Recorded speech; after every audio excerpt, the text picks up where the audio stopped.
نحمده ونصلي ونسلم على رسوله الكريم قائد جمعیت حضرت مولانا فضل الرحمان کے حکم پر آج ہم ضلع ہیڈ کوارٹر اٹک شہر فوارہ چوک پر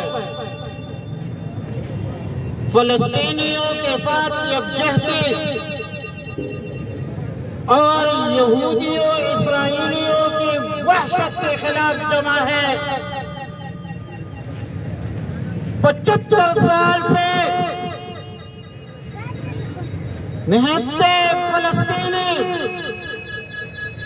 اس جابر ظالم درندوں کے خلاف پتھروں سے لڑ رہے تھے، غلیلوں سے لڑ رہے تھے، دل اور کلیجہ ٹوٹا دیا حماس نے، جس نے گزشتہ دنوں اسرائیل کے پوری دفاعی سسٹم کو زمین بوس کر دیا۔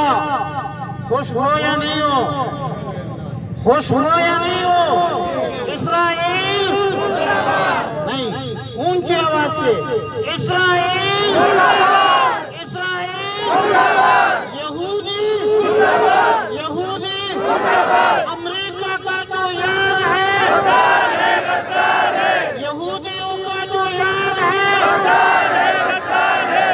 حماس کے حملے نے امت مسلمہ کہ ہر فرد کے حوصلے بلند کیے، امت مسلمہ کے حکمرانوں پر، مسلمانوں پر جو اسرائیل کا رعب بنا ہوا تھا۔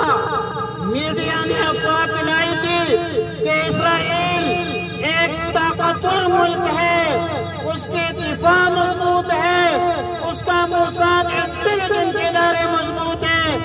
ایک حملے نے اسرائیل کے پوری حقیقت پوری دنیا پر واضح کر دی۔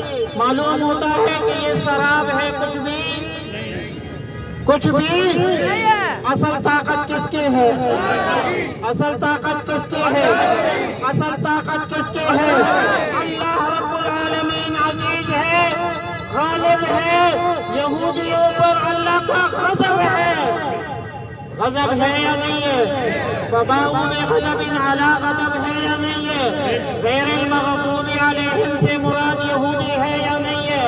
یہود ذلیل رہیں گے، ذلیل وضربت علیہم الذلہ، میرا رب کہتا ہے وضربت علیہم الذلہ والمسکنہ، احتیاط ذلت یہودیوں کی مقدر ہے۔ ہمارے لیے کیا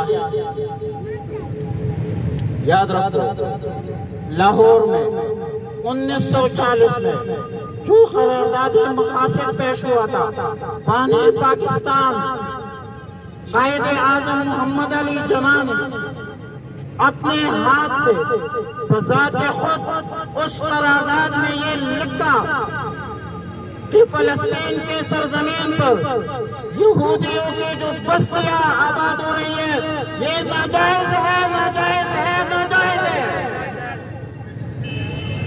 فلسطین ایک دہشت، فلسطین ایک مظلوم ملک ہے، مقبوضہ ہے، اسرائیل قابض ہے، اسرائیل ظالم ہے۔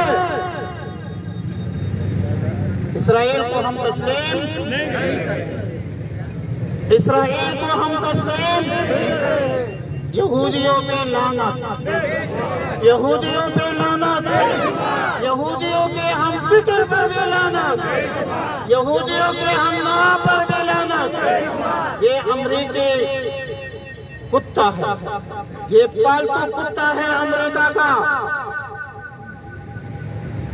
اور انہوں نے ایک بدماش رکھا ہے عربوں کے لیے، ہندوستان کو رکھ رہے ہیں ایشیا کے مسلمانوں کے لیے بدماش۔ یہ بدماشی آپ کو قبول ہے؟ یہ بدماشی آپ کو قبول ہے؟ اسلام غلبے کے لیے آیا ہے، مغلوبیت کے سکتا ہے وہ بت توڑ دی جاتی ہے جن میں ہو جاتا ہے انداز خدائی پیدا. صلی اللہ علی النبی الامی الکریم. بسم اللہ الرحمن الرحیم. چند گزارشات آپ کے سامنے پیش کرتا ہوں کہ یہ ایک حقیقت ہے کہ دنیا اگر امن چاہتی ہے تو اسے مسئلہ فلسطین